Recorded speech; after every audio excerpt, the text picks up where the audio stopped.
Harry, are you putting money before family? Are you putting money before family? So many questions. The royal family and all their money. Is it still as heavy? Money, money, money. Show me the money! Billions. Trillions? No. Brothers and sisters can be earning completely different and vastly different amounts of money a year. Your family cut you off? Yeah. But that's money that Harry was never going to get. You have 45 seconds to answer each question. First off, how the hell is the royal family so damn rich? It's a bit of a grim story, to be honest. The royal family's wealth is rooted in a lot of suffering. They have profited from the misery of a lot of other people, like a lot of other very wealthy families. But say go back to the 17th century, King Charles II launched the Royal African Company, which moved around 100,000 enslaved men, women and children from Africa to the Caribbean. You go forward 100 years, the British went into India. One estimate has suggested that about $45 trillion in wealth was extracted out of India by the UK. Obviously, that is in the past, but they still have billions of dollars tucked away in various trusts that provide tens and tens of millions of dollars of personal income to particular members of the royal family every year. Prince Charles is the subject of a review after reportedly accepting bags and bags of cash from a Qatari politician. Now, it's a $1 million donation from the Bin Laden family. Why is he going door to door asking for money? King Charles has got all these billions, yet we're hearing about him being under financial pressures at the moment. What's that all about? So he has these billions of dollars tucked away in, real estate and investments in the stock market, but he can't go out and liquidate it tomorrow and go on a crazy Harrods shopping spree.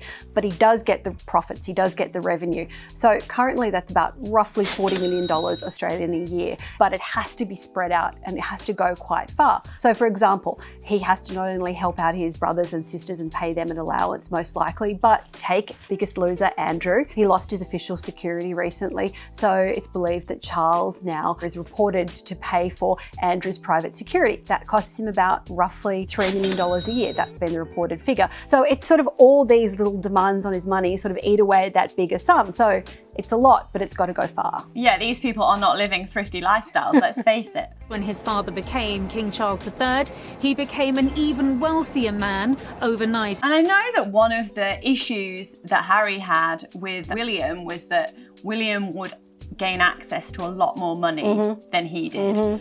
Tell us about that.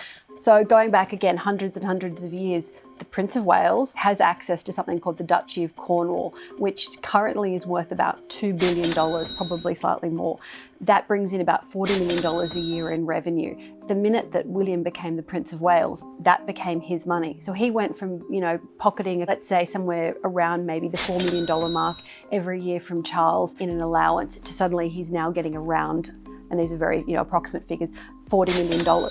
So he's got this huge pay rise. If Prince Harry was still in the royal family, he's not getting anything similar. He didn't get an elevation. He's not the Prince of Wales, so he just still gets the allowance. It is awkward, isn't it? Sibling rivalry. I never thought about it. So there was all sorts of different options. And look, from my perspective, all I needed was enough money to be able to pay for security, to keep my family safe. With Harry and Meghan, do we know if Charles gives them any money these days? It's believed not. So again, look, it would be coming out of his personal money, so we don't know for sure, but it seems very unlikely. The Duchy of Cornwall account suggested that Charles did keep helping Harry and Meghan at some point into 2020 after they left the UK. Quite how long into the year we don't know, but these days they are entirely responsible for, paying their own power bills and, paying for the shopping. And they've got a big house. Huge house. And so how are they going to keep this lifestyle going that they've created for themselves? Well, I think you have to ask Netflix that, or Penguin Random House, or Spotify. They have to earn huge amounts of money to quite literally keep the lights on. It's up to them now not only to pay for that sort of very Hollywood lifestyle, they have this luxurious house, but they also have to pay for their own security. In leaving the UK and in leaving the royal family, they lost, controversially, the right to have bodyguards provided by the Met Police. They now have to pay for their own security, which could be costing them millions of dollars a year. I realized they're never going to protect you. I was terrified. And what are the chances in the future of them being able to land these multi-million dollar deals that they've been landing from the likes of Netflix? Look, that's the $140 million question, which is about what Netflix is meant to be paying them. You know, they obviously signed all these deals in 2020, 2021, when their star was huge. They were such, you know, no one had heard a member of the royal family tell their story in an autobiography.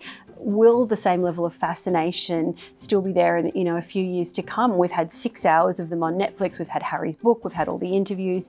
You know, will the public lose interest a bit in them, or will they remain as eternally fascinating and interesting, and we'll want to keep watching and clicking and streaming, and therefore, you know, the Netflixes of the world will keep paying. You've lived a life with the royal family. You've had everything handed to you, but you say your life has been hard, and now you've written all about it in your new book, Where? They need the money to keep rolling in to keep that house in Montecito looking top dollar. Fascinating as always. And if you want to read more of Daniela Elser's articles, you can find them on news.com.au.